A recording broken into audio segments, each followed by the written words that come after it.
So we heard this week from Dr. John Cutlack, the structural engineer.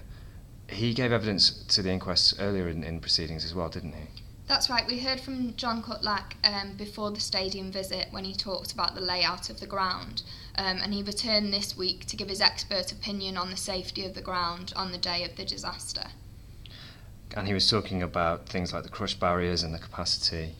Yeah, he had a number of criticisms. He said there were serious flaws with the crush barriers, with the heights of the barriers as well as the layout of them. And he said the capacity for the ground had been wrongly estimated. He said it should have been more than, the capacity for the West Terrace should have been more than 2,000 less than it was. Okay.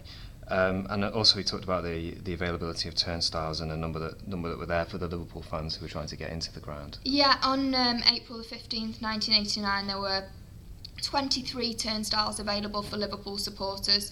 John Cutlack said there should have been 10 more than that. Okay.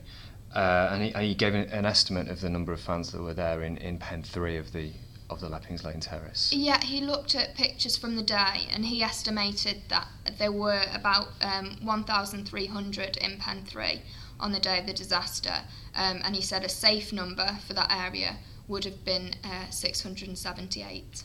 So that's on the day, but what about the years and the decade that led up to what actually happened on the day? He looked back over the previous years and he said the seeds of the disaster were actually sown in 1979. And he said there were a number of golden opportunities in that decade for officials to do something to improve the safety of the stadium. Now, at the beginning of the week, we also heard from Sheffield City Council Officer David Bones. What did he have to say about what happened? Well, he was the chief licensing officer for the ground, and he said that when the City Council took over as licensing authority from South Yorkshire County Council, they weren't made aware of any dangers at the ground or at the Leppings Lane end. Okay, and what can we expect next week from the inquests? Next week we've got a number of witnesses who will be talking about previous matches at Hillsborough, including the 1981 semi-final.